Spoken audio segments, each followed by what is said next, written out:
Hello everyone. Today we'll be solving this if subsequence question. This is second question of LeetCode Mark challenge. So let's get started. In this question, we are given two strings S and T, and we have to return true if S is a subsequence of T, else we have to return false.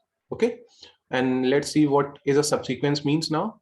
A subsequence of a string is a new string that is formed from the original string by deleting some, can be none of the characters without disturbing the relative position of the remaining characters. That example देख लेते हैं. For example, ACE is a subsequence of ABCDE. कैसे? जैसे ACE की relative positioning ABDCE में same है. जैसे A पहले आ रहा है, then C, then E. तो रिलेटिव पोजिशनिंग सेम है और सारे कैरेक्टर्स भी हैं. दैट मींस ये सबसीक्वेंस है. और जैसे AEC, this AEC is not a subsequence of ABCDE because A पहले आ रहा है, फिर E आना चाहिए, देन C आना चाहिए. बट हेयर A पहले आ रहा है, फिर C आ रहा है, फिर E आ रहा है. तो कैरेक्टर्स तो से मतलब बराबर है दोनों में. मतलब आई मीन कैरेक्टर्स जो इसमें है वो तो सारे इसमें हैं, पर द थिंग इज कि रिलेटिव ऑर्डरिंग सेम नहीं. That's why AEC is not a subsequence of ABCDE whereas ACE is. So let's see this example AHBGDC. So let's see it on the whiteboard.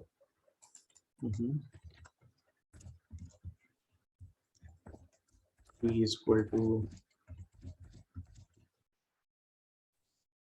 string given है.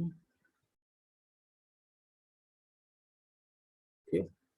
और S given है ABC. S is equal to ABC.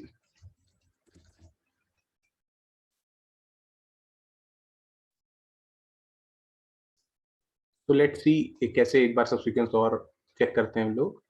तो first हम लोग सारे characters मिलाते हैं. पहले A सर्च करेंगे T में. ठीक है, इसमें देखेंगे A फर्स्ट इंडेक्स में मिल गया, fine.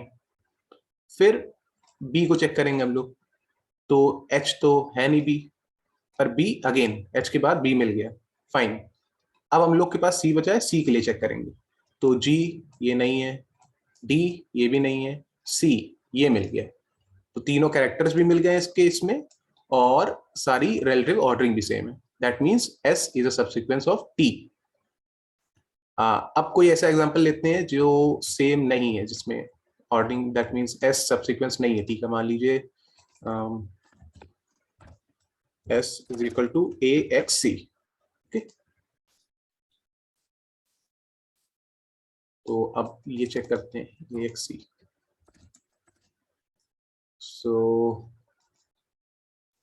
first we'll check for A. तो A मिल गया फर्स्ट इंडेक्स पे, फाइन.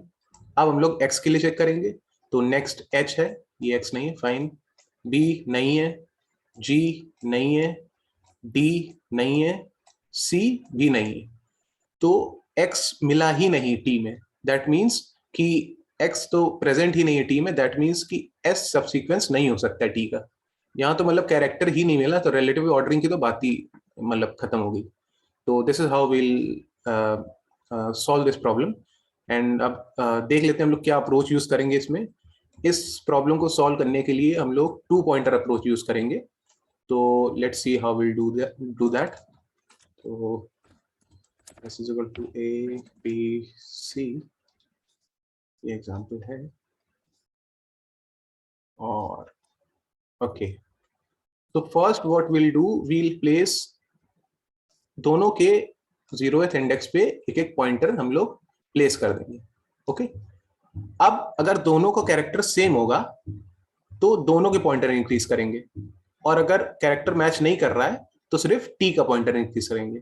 जैसे देखते हैं क्या करते हैं हम लोग. जैसे दोनों का पहले फर्स्ट इंडेक्स पे प्लेस्ड है, आई मीन 0th इंडेक्स, तो दोनों पे A है, मतलब कैरेक्टर मैच कर रहे हैं, तो दोनों के एक एक से इंक्रीज कर देंगे पॉइंटर्स. ओके, अब कंपेयर करेंगे H, T में H है और यहाँ पे B है, दैट मीन्स मैच नहीं कर रहा है, तो सिर्फ T का इंक्रीज करेंगे.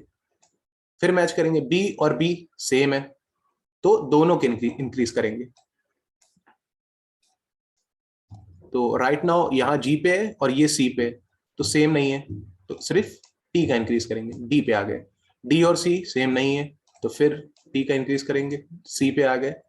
तो अब सी और सी सेम है, दैट मीन्स कि अब लिस्ट ये वाली खत्म हो गई, आई मीन ये स्ट्रिंग खत्म हो गई और ये भी खत्म हो गई।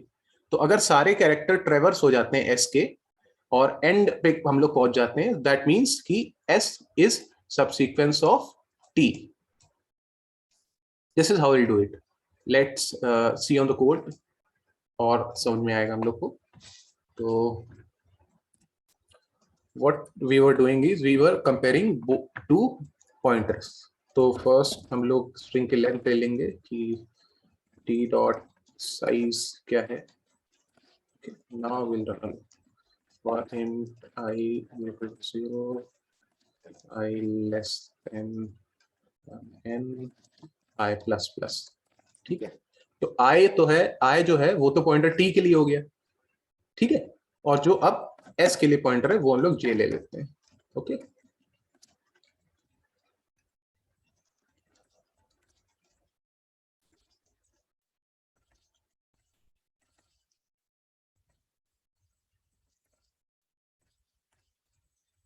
कंपेयर करते हैं हम लोग। इफ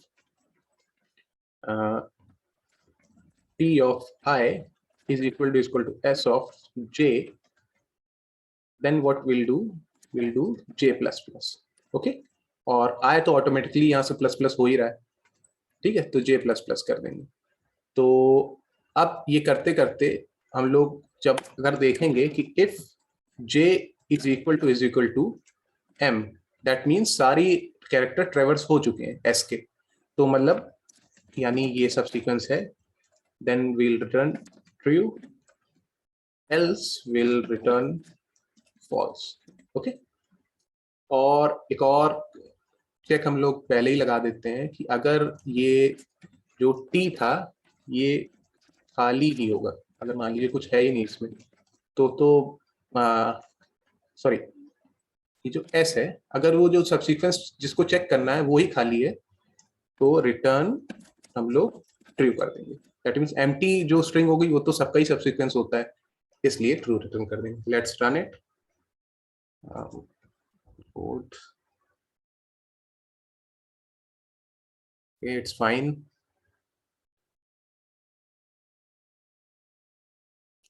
या इट्स रनिंग फाइन, ठीक है।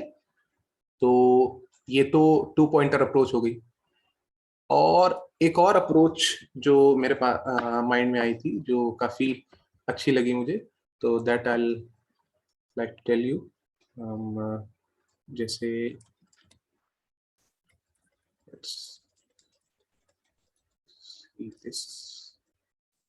ओके, ये दूसरी अप्रोच में क्या कर सकते हैं हम लोग कि जैसे ये जो एस स्ट्रिंग हम लोग के पास है इसको हम लोग एज अ स्टैक कंसिडर कर सकते हैं, और जब भी कैरेक्टर मैच होगा किसी का भी एस का टी में, तो हम लोग क्या करेंगे कि एक एक कैरेक्टर एस से पॉप करते जाएंगे। जैसे सी मैच कर गया तो सी पॉप करेंगे, फिर बी पॉप करेंगे, फिर ए पॉप करेंगे। अगर एंड में एस अगर खाली हो जाती है तो दैट मीन्स कि एस सबसीक्वेंस टी का है, और अगर खाली नहीं होती है तो एस सबसीक्वेंस टी का नहीं है। फॉर एग्जाम्पल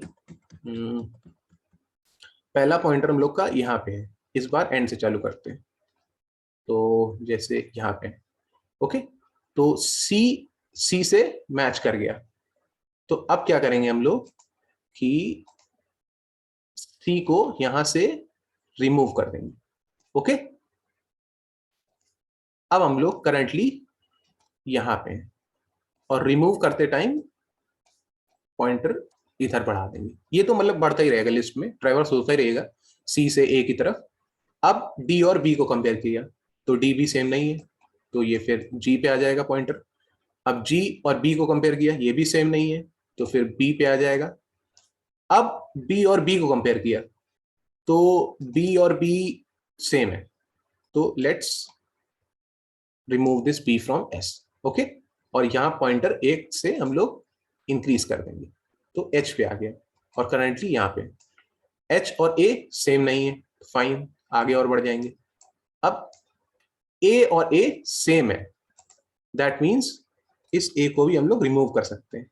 और इनिशियली मैंने कहा था कि याद हो आपको कि जब अगर एस खाली हो जाता है तो दैट मीन्स एस सबसीक्वेंस है टी का।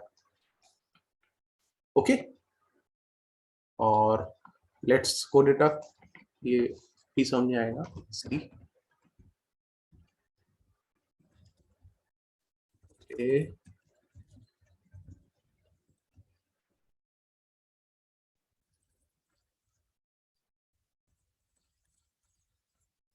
अप्रोच दोनों ही ऑर्डर ऑफ एन की है, बस करने का तरीका डिफरेंट है, सो वो ही मैं दिखा रहा हूँ बस।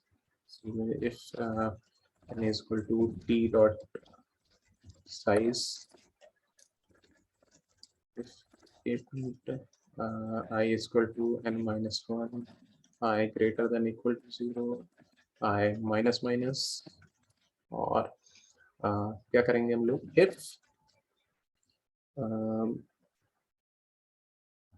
p of I is equal to s of s dot size minus 1।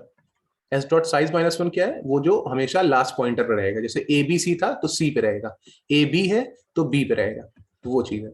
अगर ये है तो हम लोग क्या करेंगे कि S dot pop back, S से कैरेक्टर रिमूव कर दिया, और सॉरी रिमूव कर दिया, और रिमूव करते हम लोग हमेशा चेक करते रहेंगे कि इफ एस डॉट एम्प्टी, अगर एस खाली तो नहीं हो गया, इफ एस खाली है तो रिटर्न ट्रू कर देंगे,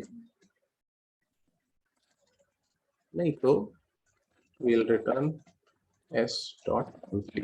अगर एम्प्टी होगा तो ट्रू रिटर्न कर देगा, नहीं तो false. Let's run it again, it is being accepted, so yeah, it is running fine। so um मेरा यही था बताने का कि अप्रोचेस तो कोई डिफरेंस नहीं है अगर कॉम्प्लेक्सिटी की देखें हम लोग, कि दोनों ही ऑर्डर ऑफ एन में है, और दोनों ही कोई एक्स्ट्रा स्पेस नहीं ले रही है, तो स्पेस तो ऑर्डर ऑफ वन ही है दोनों का। बट द थिंग इज कि इसमें थोड़ा सा स्टैक काइंड ऑफ थिंग लग रही थी, जैसे पॉप बैक कर रहे हैं, स्टैक में हम लोग पुश पॉप करते हैं, तो वो थोड़ा सा स्टैक काइंड ऑफ थिंग थी, और ये तो सिंपल 2 पॉइंटर अप्रोच ही थी। तो ये दो अप्रोचेस थी, because I like this approach more, so that's why I thought let's tell this approach also। So that was all in this video। so if you like the video, please like it, it really gives me motivation to work more and make more videos, and yeah, done, thank you।